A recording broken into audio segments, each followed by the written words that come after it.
Hello everyone, मैं मोहन स्वागत करता हूं आप सभी का ऑनलाइन प्रेप में। आप सभी के लिए आज के इस क्लास में हम लोग उत्तर प्रदेश के महत्वपूर्ण जीके जीएस के क्वेश्चंस को सॉल्व करेंगे।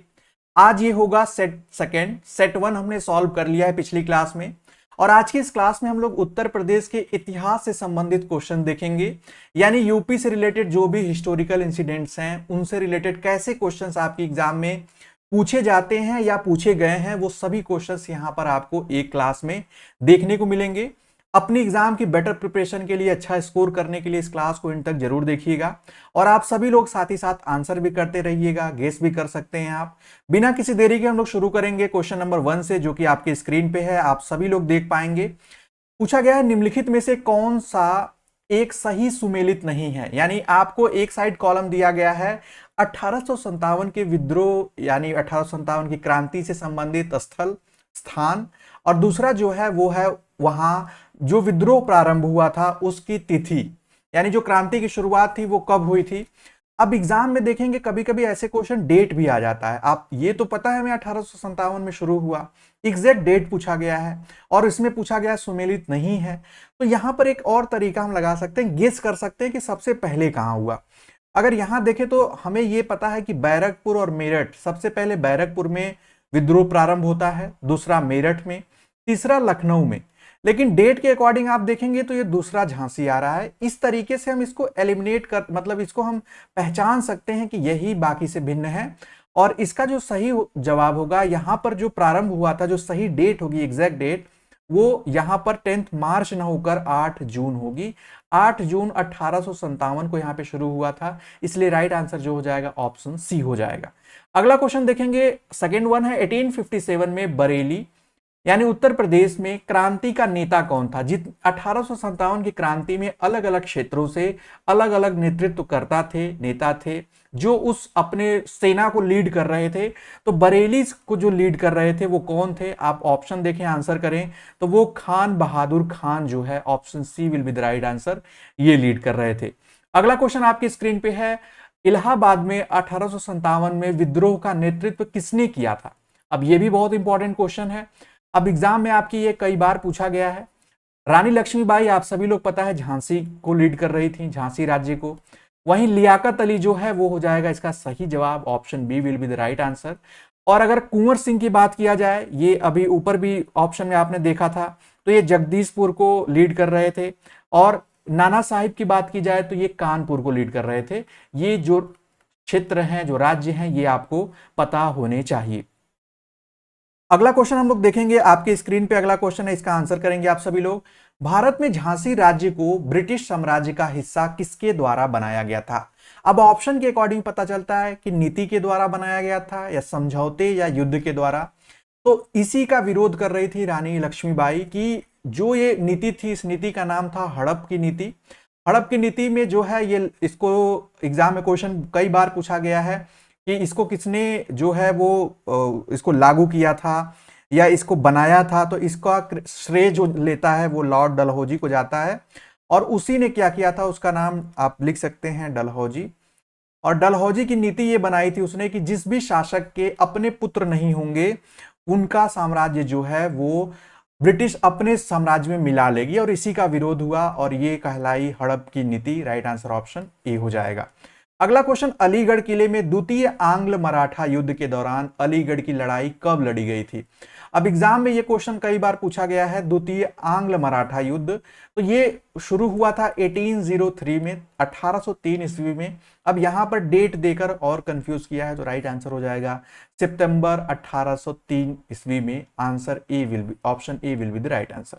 अगला क्वेश्चन बहुत इंपॉर्टेंट है, 1583 ईस्वी में आप देखते हैं प्रयाग का नाम परिवर्तित करके इलाहाबाद इलाहाबाद कर दिया गया, और इलाहाबाद डैश ने किया, किसने किया, ऑप्शन देखें, आंसर करें। राइट आंसर जो हो जाएगा वो हो जाएगा ऑप्शन ए अकबर। और अकबर ने जो है इसका नाम परिवर्तित कर दिया था, और बाद में 2018 में जो है आप देखते हैं कि यूपी गवर्नमेंट ने इसका नाम बदलकर प्रयागराज कर दिया। तो ये क्वेश्चन आ सकता है, इसलिए इसको थोड़ा सा आप ध्यान देंगे। राइट आंसर ऑप्शन ए हो जाएगा। अगला क्वेश्चन है, मोतीलाल नेहरू तथा सी आर दास ने स्वराज पार्टी की स्थापना किस स्पष्ट उद्देश्य के लिए की थी। अब ये बहुत इंपॉर्टेंट क्वेश्चन है क्योंकि मोतीलाल नेहरू जो थे वो इलाहाबाद और स्वराज पार्टी की स्थापना जो है उसका केंद्र जो था यूपी था, तो इसलिए ये क्वेश्चन इससे रिलेटेड हो सकता है। इनका स्पष्ट उद्देश्य जो था वो ये था कि ये पार्टी भी विधानसभा में चुनाव लड़ सके, क्योंकि उस समय कांग्रेस जो थी वो कांग्रेस ही सर्वे सर्वा थी, वही मैक्सिमम चुनाव में पार्टिसिपेट, लड़ना, विरोध करना, वो करना था। ये लोग इससे अलग हटके विधानसभा में चुनकर सरकार का विरोध करना चाहते थे, ये इनका स्पष्ट उद्देश्य था। अगला क्वेश्चन आपके स्क्रीन पे है, आप आंसर करेंगे। गांधी जी की पहली महत्वपूर्ण सार्वजनिक उपस्थिति कहां हुई? सही विकल्प चुनिए। It's a very very important question, थोड़ा सा मैं एक्सप्लेन कर दूं। महात्मा गांधी जी जब पहली बार भारत आते हैं तो उनकी सार्वजनिक उपस्थिति की बात होती है अहमदाबाद के अलावा। वो सार्वजनिक उपस्थिति उनकी दर्ज की जाती है बनारस में। ये काफी एक इंटरेस्टिंग फैक्ट है कि वो बनारस में 6 फरवरी 1916 को पंडित मदन मोहन मालवीय जी के आमंत्रण पर वो आते हैं बीएचयू की स्थापना पर भाषण देने, बीएचयू की स्थापना में शामिल होने, और यही उनका पहला सार्वजनिक उपस्थिति मानी जाती है, दर्ज की गई इतिहास में। राइट आंसर क्या हो जाएगा? ऑप्शन सी हो जाएगा। यहां पर हाँ, अगला क्वेश्चन हम लोग देखेंगे, 9th वन है, चौरी चौरा घटना उत्तर प्रदेश में कहां हुई थी? चौरी चौरा घटना कब हुई थी? इसके क्या प्रभाव थे? इससे बहुत सारे क्वेश्चन बनते हैं। तो ये घटना हुई थी, ऑप्शन ए हो जाएगा गोरखपुर में। कब हुई थी? ये भी एग्जाम में पूछा जाता है। तो ये जो हुई थी ये 1922 में हुई थी। और इस घटना में हुआ क्या था कि जो भीड़ थी, किसानों की भीड़ जो थी, वो पुलिस स्टेशन को आग लगा देती है, जिसके कारण वहां पर पुलिस कर्मियों की मौत हो जाती है। और इसी की वजह से महात्मा गांधी जी जो हैं वो एक प्रमुख, इससे रिलेटेड एक आगे क्वेश्चन आएगा, वो एक आंदोलन, असहयोग आंदोलन जो चल रहा था उसको वो वापस ले लेते हैं। तो राइट आंसर क्या हो जाएगा इसका? Option A.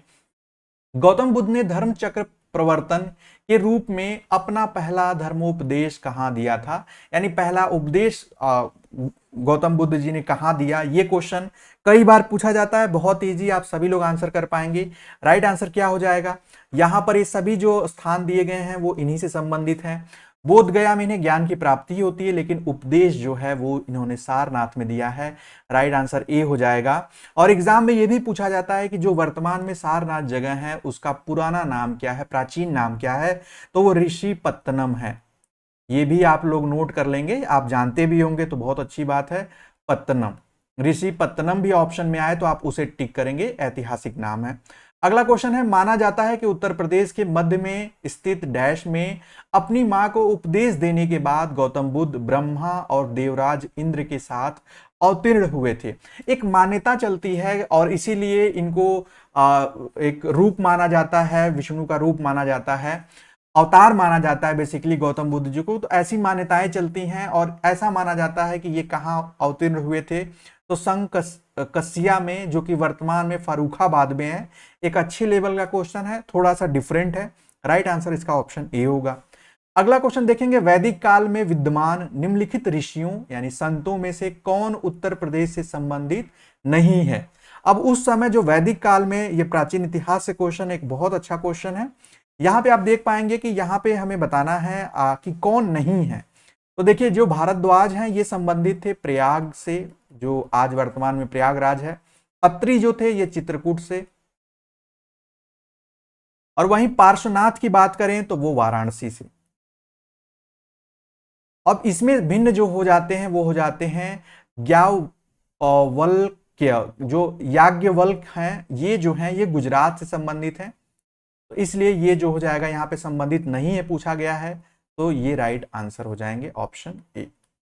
अगला क्वेश्चन हम लोग देखेंगे आपकी स्क्रीन पे, 1857 का जो भारतीय यहाँ पे, हाँ, विद्रोह है निम्न में से किस स्थान पर आरंभ हुआ था? बहुत इंपॉर्टेंट क्वेश्चन है, आप सभी लोग आंसर करेंगे। क्वेश्चन नंबर 13 का जो है वो राइट आंसर क्या हो जाएगा? आरंभ कहां से हुआ था? बेसिकली यहीं से ये पूरा आग भड़कती है, आगे बढ़ती है। तो इसकी शुरुआत जो हुई थी वो आप मेरठ से हुई थी, according to these option. Option B will be the right answer. अगला क्वेश्चन है आपकी स्क्रीन पे, पंचमहल इनमें से किस भारतीय शहर में स्थित है? अब पंचमहल जो है वो लखनऊ, गोलकुंडा, आगरा या फतेहपुर सिकरी? क्वेश्चन नंबर 14 का आंसर करिएगा। राइट आंसर जो हो जाएगा वो हो जाएगा, इसको हवा महल इसलिए नाम दिया जाता है क्योंकि ये उस पिरामिड आकार का है और इसमें जो है खंभों पर जो है ये इमारत है और ये सिचुएटेड है, ये अवस्थित है फतेहपुर सीकरी में। अगला क्वेश्चन आपके स्क्रीन पे है, 23वें तीर्थंकर पार्श्वनाथ का जन्म कहां हुआ था? यह भी बहुत इंपॉर्टेंट क्वेश्चन है। तो पार्श्वनाथ जी का जो जन्म था, 23वें तीर्थंकर थे जैन धर्म के, उनका जन्म जो था वो बनारस में हुआ था। अगर एग्जैक्ट जगह की नाम बात करें तो वो है भेलूपुर, जहां पर इनका जन्म हुआ था। और इसलिए इनसे क्वेश्चन कई बार बनते हैं, पहले 23वें और 24वें, इन तीन तीर्थंकर से 24वें ऑब्वियस सी बात है महावीर जैन जी थे, यानी वर्धमान महावीर। इनसे आप फैक्ट जो है, इससे रिलेटेड क्वेश्चंस को एक बार जरूर देख लें। अगला क्वेश्चन आपकी स्क्रीन पे है, 16th वन है, संत कबीर किसके शिष्य थे? बहुत इंपॉर्टेंट क्वेश्चन है जिन्हें इन्होंने अपना गुरु माना संत कबीर जी ने। 16 का राइट आंसर क्या हो जाएगा? वो हो जाएगा Ramanand. Option D will be the right answer. अगला क्वेश्चन आपके स्क्रीन पे है, निम्नलिखित में से किस मुगल शासक की बेगम का मकबरा मरियम उज जमानी जो है सिकंदरा में स्थित है? अब ये किस शासक की बेगम का जो है ये मकबरा है? अब ये बहुत इंटरेस्टिंग है क्योंकि मकबरे से ऐसे क्वेश्चन पूछे जाते हैं तो बड़े कंफ्यूजिंग हो जाते हैं। ये खास इसलिए है कि ये अकबर की बेगम का मकबरा है, उनका नाम था। ये ये अकबर की प्रथम या कह लीजिए हिंदू पत्नी जिनका नाम जोधाबाई था। जोधाबाई आप लोग नाम जानते होंगे, सुने होंगे, और इन्हीं का ये मकबरा है और ये इनकी पसंद से यहाँ पर इनको दफनाया गया था। तो राइट आंसर क्या हो जाएगा? ऑप्शन ए हो जाएगा।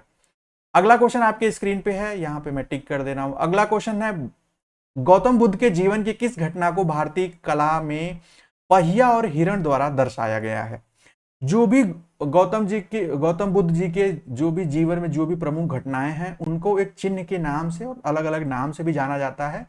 उनमें पहिया और हिरण से किसे दर्शाया गया है ये पूछा गया है। 18 का राइट आंसर दीजिएगा आप सभी लोग। तो ये धर्म चक्र परिवर्तन या प्रवर्तन के नाम से जाना जाता है, जो पहला उपदेश है। राइट आंसर हो जाएगा ऑप्शन सी। यहां पर जो है ये बी ऊपर हो जाएगा, टाइपिंग एरर है, लेकिन राइट आंसर पहला उपदेश होगा। अगला क्वेश्चन है, दीवाने आम निर्मित संगमरमर डैश से लाई गई। जो दीवाने आम संगमरमर है ये कहां से लाई गई? ये आपको यहां से बताना है, धौलपुर, करौली, मकराना या Rajsamand. What will be the right answer? 19 का जो राइट आंसर हो जाएगा वो मकराना हो जाएगा। ये बहुत इंपॉर्टेंट और इंटरेस्टिंग इसलिए है कि यहाँ का जो संगमरमर है वो बहुत फेमस है और मकराना से मंगाए गए मैक्सिमम जो है वो शाहजहां के काल में मंगाए गए थे, उसके शासक काल में। राइट आंसर ऑप्शन सी हो जाएगा। अगला क्वेश्चन है, भारत के स्वतंत्रता संघर्ष के दौरान निम्नलिखित में से किसने सत्यमेव जयते नारे का प्रयोग किया है? ये बहुत इंटरेस्टिंग क्वेश्चन है मॉडर्न हिस्ट्री से। बाल गंगाधर तिलक, बंकिम चंद्र चटर्जी, मोहम्मद इकबाल या पंडित मदन मोहन मालवीय? 20 का राइट आंसर क्या हो जाएगा? तो वो हो जाएगा पंडित मदन मोहन मालवीय जी ने इस नारे का प्रयोग किया था। किसके दौरान? भारतीय स्वतंत्रता के संघर्ष के दौरान। और ये जो नारा था, इन्होंने सर्वप्रथम जो भारतीय राष्ट्रीय कांग्रेस थी उसका अधिवेशन चल रहा था 1918 में और उसी की अध्यक्षता कर रहे थे मालवीय जी, और उसी में जो अध्यक्षीय भाषण होता है उसी के दौरान इन्होंने इस नारे का प्रयोग किया। अगला क्वेश्चन आपके स्क्रीन पे है, 1857 के स्वाधीनता संग्राम में लखनऊ का नेतृत्व किसने किया? ये ऊपर हमने एक क्वेश्चन देखा था, यहाँ पे सेपरेट पूछा गया है। अब आप इजिली सभी लोग आंसर बता पाएंगे। वो किया था बेगम हजरत महल ने। राइट आंसर ऑप्शन सी हो जाएगा। अगला क्वेश्चन देखते हैं हम लोग, उत्तर प्रदेश यानी संयुक्त प्रांत जो कि पुराना नाम है इसका, का देवबंद आंदोलन कहां शुरू हुआ था? ये जो देवबंद आंदोलन है ये कहां शुरू हुआ था? तो इसकी शुरुआत हुई थी सहारनपुर से। राइट आंसर ऑप्शन डी हो जाएगा। एग्जाम में पूछा जाता है कब हुआ था, तो 1866 में जो है इसकी शुरुआत हुई थी। अगला क्वेश्चन आपकी स्क्रीन पे है, 23rd है, भारत का एक क्रांतिकारी संगठन Hindustan Republican association HRA dash ने बनाया था या डैश में बनाया गया था, और एग्जाम में पूछा जाता है किसने बनाया था, इसके संस्थापक कौन थे, लेकिन यहाँ पे डेट पूछा गया है। तो ये बनाया गया था आपका 1924 में, और 1924 में जो है इसके जो संस्थापक थे उनमें जो सबसे प्रमुख नाम आता है वो सचिंद्र नाथ सान्याल, राम प्रसाद बिस्मिल और उसके बाद जो चंद्रशेखर आजाद। इन तीन लोगों का जो है प्रमुख रूप से नाम आता है। लेकिन एक और फैक्ट है कि आगे चल के जो है 1928 में ही एक और संगठन बनता है जिसका नाम है HSRA। इसका फुल फॉर्म हो जाता है हिंदुस्तान सोशलिस्ट रिपब्लिकन एसोसिएशन, और इसके संस्थापक जो होते हैं वो चंद्रशेखर आजाद जी होते हैं। तो ये आगे हम लोग एक क्वेश्चन है उसमें भी देखेंगे। अगला क्वेश्चन है, निम्नलिखित में से कौन शासक जिन्होंने एक शहर स्थापित किया जहां अब आगरा अवस्थित है। यानी सिंपली क्वेश्चन को ट्विस्ट किया गया है, जो आगरा शहर किसके द्वारा स्थापित किया गया है, तो वो किया गया है सिकंदर लोदी के द्वारा। राइट आंसर ऑप्शन डी हो जाएगा। अगला क्वेश्चन है, महात्मा गांधी ने किस घटना के कारण असहयोग आंदोलन को वापस ले लिया या स्थगित कर दिया। तो ये वही घटना है जिसकी बात हमने अभी आगे एक क्वेश्चन में की थी, तो वो थी चौरी चौरा की घटना। और ये चौरी चौरा की घटना कहाँ घटित होती है, जो वर्तमान में आज गोरखपुर है वहां पर। और ये घटित हुई थी 4 फरवरी को जो है ये घटना घटित हुई थी 4 फरवरी 1922 को, और उसी के जस्ट बाद जो है महात्मा गांधी जी ने ये आंदोलन वापस ले लिया। राइट आंसर ऑप्शन बी हो जाएगा। भगवान बुद्ध ने अंतिम सांस जो है महापरिनिर्वाण कहां पर ली, यानी उनका जो उनका महापरिनिर्वाण स्थल कहां है, ऐसे भी क्वेश्चन पूछे जाते हैं। राइट आंसर क्या हो जाएगा, कुशीनगर। अंतिम समय में ये पावा से कुशीनगर चले जाते हैं और जहां बुद्ध जी का देहांत हो जाता है।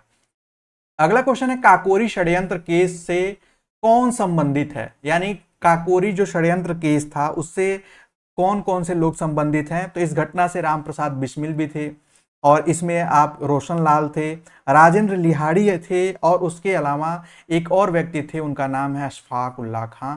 राइट आंसर ऑप्शन डी हो जाएगा। अगला क्वेश्चन, निम्नलिखित में से किस स्थान पर कनिष्क की सिर विहीन प्रतिमा पाई गई है, यानी ऐसी प्रतिमा जिसमें सिर नहीं, एक मूर्ति मिली है, वो मूर्ति कहां मिली है। क्वेश्चन नंबर 28 का जो राइट आंसर हो जाएगा। आप इजिली एक अच्छा क्वेश्चन है क्योंकि कनिष्क का शासनकाल जो है वो काफी अच्छा माना गया है, देखा गया है उपलब्धियां उसमें, तो इसलिए इससे रिलेटेड क्वेश्चन पूछे जा सकते हैं। राइट आंसर ऑप्शन बी हो जाएगा 28 का। और इसी ने शक संवत की शुरुआत की थी, इसलिए ये भी काफी इंपॉर्टेंट है, शक संवत। ठीक है, अगला क्वेश्चन आपके स्क्रीन पे, सभी भारतीय नेताओं में से सबसे खतरनाक निम्न में से किसने रानी लक्ष्मीबाई के बारे में कहा था। वो कौन अंग्रेजी ऑफिसर था जिसने सबसे खतरनाक कहा रानी लक्ष्मीबाई को, वो था Hugh Rose. Right answer option C हो जाएगा। और ये घटना जो है वो क्रांति के बाद जो है उसने ऐसा कहा, तो राइट आंसर ऑप्शन सी हो जाएगा। थोड़ा बहुत ज्यादा डिटेल में है बट ये सही जवाब है। अगला क्वेश्चन है, निम्नलिखित में से कौन से नेता भारत धर्म महामंडल 1902 से जुड़े थे। अब ये जो थे भारत धर्म महामंडल एक आयोजन होता था और इससे जुड़े थे पंडित मदन मोहन मालवीय जी, और ये आपका राइट आंसर हो जाएगा ऑप्शन ए। अगला क्वेश्चन है, स्वराज पार्टी का उद्देश्य था, यही क्वेश्चन आगे भी एक अलग तरीके से पूछा गया था। राइट आंसर जो हो जाएगा विधायिका में प्रवेश करना, यानी कि जो विधानसभा विधान परिषद है और इसके अंदर सरकार की कमियों को उजागर करना, इसी उद्देश्य से जो स्वराज पार्टी की स्थापना की गई थी, और यही उसके संस्थापक में मोतीलाल नेहरू और सी आर दास जी ये इस उद्देश्य को दोहराते रहे। अगला क्वेश्चन है, उत्तर प्रदेश में सीर गोवर्धनपुर किस भक्ति संत का जन्म स्थान है। तो एग्जाम में ऐसे भी क्वेश्चन पूछे जाते हैं क्योंकि उत्तर प्रदेश में सबसे ये प्रमुख स्थानों में आता है संतों के जन्म स्थान में, तो वो है संत रविदास जी का। राइट आंसर ऑप्शन ए हो जाएगा। आप रविदास जयंती के समय आप जानते भी होंगे। अखिल भारतीय किसान सभा का प्रथम सम्मेलन कहाँ हुआ, ये बहुत इंपॉर्टेंट क्वेश्चन है। ऑल इंडिया जो किसान सभा थी, एक फार्मर पीजेंट कॉन्फ्रेंसेस हुई, और इसका प्रथम सम्मेलन कहाँ हुआ, इससे रिलेटेड कई क्वेश्चन बनते हैं। तो इसका जो प्रथम बैठक या सम्मेलन वो हुआ था आप लखनऊ में, और ये लखनऊ में कौन सी डेट को हुआ, 1936 को। अब ये भी पूछा जाता है कि इस सभा के प्रथम अध्यक्ष और संस्थापक कौन थे, तो वो थे सहजानंद सरस्वती। ये आप नोट कर लीजिएगा। अगला क्वेश्चन आपके स्क्रीन पे है, उत्तर प्रदेश सरकार ने काकोरी कांड का नाम क्या रख दिया है, यानी उस कांड जो हम इस घटना को काकोरी कांड के नाम से जानते हैं, अब इस घटना का नाम काकोरी ट्रेन एक्शन हो गया है। Right answer option B. अगला क्वेश्चन है, 4 सिरों वाले शेर जिसको भारत सरकार राष्ट्रीय राजचिन्ह के रूप में अंगीकृत करती है डैश में स्थित है। ये कहाँ से लिया गया है, वो चिन्ह कहाँ स्थित है, तो वो बेसिकली स्थित है सारनाथ में। राइट आंसर ऑप्शन सी हो जाएगा। यहाँ पे भी एरर है, थोड़ा सा इसको भी करेक्शन कर लीजिएगा, ऑप्शन सी हो जाएगा। अगला क्वेश्चन है, निम्नलिखित में से कौन सा अभिलेख राजा पुष्यमित्र शुंग के द्वारा किए गए 2 अश्वमेध यज्ञों के संबंध में सूचना देता है। अब ये बहुत इंपॉर्टेंट है, एग्जाम में पूछा जाता है 2 अश्वमेध यज्ञ कराने वाला शासक कौन था, तो वो था पुष्यमित्र शुंग। और हम लोग जब एंशिएंट हिस्ट्री पढ़ रहे थे तो वहां पर ऐप में मैंने बहुत ही डिटेल से बताया है कि पुष्यमित्र शुंग से रिलेटेड क्वेश्चन आपसे पूछे जाएंगे, क्योंकि ये मौर्य साम्राज्य के अंतिम शासक की हत्या करके फिर ये शासक बनता है। और इसकी जो इस यज्ञों के बारे में संबंधी जो जानकारी है वो हमें मिलती है अयोध्या अभिलेख से। और अयोध्या अभिलेख जो है वो धनदेव का लिखा हुआ है, ऐसा माना जाता है। राइट आंसर ऑप्शन सी हो जाएगा। अगला क्वेश्चन देखेंगे, स्वतंत्रता संघर्ष के दौरान उत्तर प्रदेश में किसान आंदोलन का नेतृत्व किसने किया था। यह भी बहुत इंपॉर्टेंट क्वेश्चन है, तो राइट आंसर जो हो जाएगा वो हो जाएगा पंडित जवाहरलाल नेहरू जी ने किया था। और ये उत्तर प्रदेश के प्रतापगढ़ जिले से इसको प्रारंभ किया था, ऑप्शन बी हो जाएगा। अगला क्वेश्चन, प्रसिद्ध संगीतकार स्वामी हरिदास किस मुगल शासक के समकालीन थे। अब यहाँ पे ये बहुत इंपॉर्टेंट क्वेश्चन है। स्वामी हरिदास जो कि प्रसिद्ध संगीतकार थे, तो ये आप ऑप्शन देखें, आंसर करें या किसके समकालीन थे। क्वेश्चन नंबर 38 का जो राइट आंसर हो जाएगा वो हो जाएगा अकबर के, ऑप्शन ए। अगला क्वेश्चन, उत्तर प्रदेश का कुशीनगर किस लिए प्रसिद्ध है। तो कुशीनगर, अभी हमने ऊपर पहले एक क्वेश्चन देखा था कि ये बुद्ध जी का जो है वो निर्माण स्थल है, महापरिनिर्वाण। तो राइट आंसर जो हो जाएगा ऑप्शन सी हो जाएगा। अगला क्वेश्चन है, प्रसिद्ध संगीतकार तानसेन निम्नलिखित में से किस सम्राट के दरबार में संगीतकार थे। अब ये बहुत इंपॉर्टेंट क्वेश्चन है कि जो तानसेन थे वो किसके दरबार में थे, तो ये दरबार में थे अकबर के। राइट आंसर ऑप्शन डी हो जाएगा। और ये कई बार क्वेश्चन पूछा गया है बहुत ही इजी। और इनके जो है इनसे रिलेटेड जो है कई क्वेश्चंस आपके एग्जाम में और पूछे जाएंगे, आगे हम लोग अगले प्रैक्टिस सेट में भी देखेंगे। अगला क्वेश्चन है, निम्नलिखित भारतीय प्रधानमंत्रियों में किसका जन्म जो है प्रयागराज में नहीं हुआ है। It's a very very important question. Exam में ऐसे भी ट्रिकी क्वेश्चन आते हैं कि जिनका प्रयागराज में, यानी आज के इलाहाबाद प्रयागराज में नहीं हुआ है, उनमें देखिए जिनका हुआ है उनमें जवाहरलाल नेहरू जी हैं, इंदिरा गांधी हैं।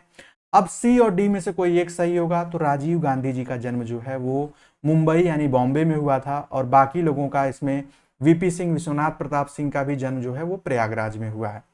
राइट आंसर ऑप्शन डी हो जाएगा, क्योंकि नहीं पूछा है। अगला क्वेश्चन है, परमहंस योगनंद का जन्म स्थान का नाम बताइए। तो जो परमहंस योगनंद है, इनका जो जन्म स्थान है वो गोरखपुर में है। ये फेमस इसलिए भी है कि इनकी एक प्रसिद्ध कृति है, रचना है, वो है एक योगी की आत्मकथा। एक योगी की आत्मकथा, तो ये आप यहां पर इसको नोट कर सकते हैं। अगला क्वेश्चन है, मुगल शासक अकबर ने निम्नलिखित में से क्या स्थापित नहीं किया था। यानी ये दिए गए आपको ऑप्शन है, इनमें से क्या उसके द्वारा स्थापित नहीं किया गया है। 43 का जो राइट आंसर क्या हो जाएगा, आप सभी लोग जल्दी से आंसर करेंगे। तो देखिए, उसने जहांगीर महल, आगरा का किला, अकबर किला, वो तो उसी के शासन काल में बना है। लेकिन इसमें जो राम बाग है, ये जो है उसने स्थापित नहीं किया है, बल्कि ये जो राम बाग शैली का जो निर्माता है वो बाबर था। और इसका निर्माण 1528 ईस्वी में किया गया था बाबर के द्वारा। आप यहां पर इसको नोट कर सकते हैं, बाबर के द्वारा। अगला क्वेश्चन आपके स्क्रीन पे है, मुगल काल में हिंदू द्वारा निर्मित जसवंत सिंह छत्री एकमात्र स्मारक है और ये कहां पर स्थित है। मुगल काल में एकमात्र हिंदू शासक द्वारा जो निर्मित इमारत है वो है जसवंत सिंह की छत्री। और ये कहां सिचुएटेड है, क्वेश्चन पूछा गया है। अच्छा क्वेश्चन है, इंपॉर्टेंट क्वेश्चन है, क्योंकि इसका निर्माण जो है वो जसवंत सिंह ने ही कराया था, राजा जसवंत सिंह ने। और ये सिचुएटेड है आगरा में। राइट आंसर ऑप्शन डी हो जाएगा। अगला क्वेश्चन आपके स्क्रीन पे है, आगरा की मोती मस्जिद किसके द्वारा बनाई गई है, जिसे पर्ल मस्जिद भी कहते हैं। मोती यानी उसी के इंग्लिश में पर्ल मस्जिद के रूप में भी जाना जाता है। 45 का जो राइट आंसर हो जाएगा वो हो जाएगा Sher Shah. Option D will be the right answer. ये भी बहुत इंपॉर्टेंट क्वेश्चन है, कई बार पूछा गया है इस तरीके की जो, हालांकि ये मस्जिद को ना लेकर बल्कि एक अपने में एक अलग स्मारक है, इमारत है, इसलिए ये काफी प्रसिद्ध भी है। अगला क्वेश्चन आपके स्क्रीन पे है, 2009 में उत्तर प्रदेश के डैश में सिंधु घाटी सभ्यता की कलाकृतियों की खोज से इस सामान्य धारणा को ध्वस्त करने में मदद मिली कि हड़प्पा सभ्यता केवल पश्चिमी भारत तक ही सीमित थी, और ये स्थापित करने में मदद मिली कि ये पूरे भारतीय प्रायद्वीप तक फैली हुई थी। तो बेसिकली 2009 में जाकर जो है आलमगीरपुर तक हमें साक्ष्य मिलते हैं हड़प्पा और मोहनजोदड़ो के काल के समय के, और इससे ये पता चलता है कि ये सभ्यता इतनी दूर तक विस्तृत थी, फैली हुई थी। तो राइट आंसर ऑप्शन बी हो जाएगा। लेकिन देखिए क्वेश्चन कितना लेंदी बनाया गया देख के लग रहा है, लेकिन आंसर इसका बहुत ईजी है। ऐसे ही क्वेश्चन आपके एग्जाम में देखने को मिलते हैं। वर्तमान उत्तर प्रदेश के किस स्तूप का पर जो है भगवान बुद्ध पहली बार अपने 5 शिष्यों से मिले थे, और वहीं पर इन्होंने 5 शिष्यों को उपदेश दिया था? ये सिचुएटेड है सारनाथ में, और वो कहलाता है धमेक स्तूप। राइट आंसर जो हो जाएगा ऑप्शन बी हो जाएगा। और अगला क्वेश्चन आपकी स्क्रीन पे, अगले क्वेश्चन को देखते हैं। निम्न में से सुरसेन महाजनपद की राजधानी कौन सी थी? तो इस पर हमें 48 का जो राइट आंसर यानी जो सुरसेन महाजनपद था उसकी राजधानी पूछी गई है। तो उसकी राजधानी जो थी वो मथुरा थी। राइट आंसर ऑप्शन डी हो जाएगा। वहीं अंग की चंपा, वज्जी वैशाली और काशी की वाराणसी, ये काशी की वाराणसी ये भी एग्जाम में पूछा जाता है और आप लोग इजिली कर पाएंगे इस क्वेश्चन को। प्राचीन कौशल जो साम्राज्य की राजधानी डैश बौद्धों के लिए पवित्र है, क्योंकि यहीं पर बुद्ध ने अपने सबसे महान चमत्कार किए, जिसमें उनकी कई छवियों का निर्माण भी शामिल है। वहां पर उनकी कई इमेजेस का निर्माण किया गया था अलग अलग रूप में। 49 का जो राइट आंसर हो जाएगा वो हो जाएगा श्रावस्ती जो है ये एक पवित्र स्थान है बौद्ध अनुयायियों के लिए। Right answer option A. अगला क्वेश्चन आपके स्क्रीन पे और आज के इस क्लास का आखिरी क्वेश्चन है। सूची 1 और सूची 2 को सुमेलित कीजिए और नीचे दिए गए कूट से सही उत्तर चुनिए। एक साइड स्थल है, एक साइड उसके नेता या नेतृत्व करता है। लखनऊ का नेतृत्व किसने किया था? अभी हम लोगों ने ऊपर देखा कि हजरत बेगम हजरत महल ने किया। अब ए का जो है वो 2 होगा। ए का 2 देखेंगे हम तो ए और सी में दिख रहा है ए का सेकंड, तो बाकी सब तो ये होगा नहीं। अब देख लेते हैं कि कानपुर का किसने किया? कानपुर का नाना साहब ने, यानी सेकंड ए का सेकंड हो गया, बी का फर्स्ट हो गया। इसके बाद बरेली का हमने ऊपर देखा था खान बहादुर खान ने, तो सी का 4 हो गया। तो राइट आंसर ऑप्शन सी हो जाएगा, ये मैच कर रहा है। और फैजाबाद का जो है वो मौलवी अहमदुल्ला ने किया था, तो राइट आंसर ऑप्शन सी हो जाएगा। और इस प्रकार से भी आपके एग्जाम में क्वेश्चन पूछे जाते हैं, पूछे जा भी सकते हैं, इसलिए ऐसे क्वेश्चंस को ध्यान रखें। ये थे आज के टोटल 50 क्वेश्चंस। आपने इन 50 क्वेश्चंस में कितने क्वेश्चन सही किए या आपको कितने क्वेश्चन आ रहे थे हमें कमेंट करके जरूर बताएं। इस क्लास को यहीं तक रखेंगे, लेकिन आपकी प्रिपरेशन के लिए ऐसे बहुत सारे प्रैक्टिस सेट जाते रहेंगे। एक को भी मिस ना करें, क्योंकि ये यूपी से रिलेटेड है, तो थोड़े से इंटरेस्टिंग भी हैं और इंपॉर्टेंट भी हैं और बहुत कुछ जानने समझने को भी मिल रहा है। मिलेंगे अगले क्लास में, अगले प्रैक्टिस सेट में, अगले और अच्छे क्वेश्चंस के साथ। तब तक के लिए bye bye, take care and keep watching.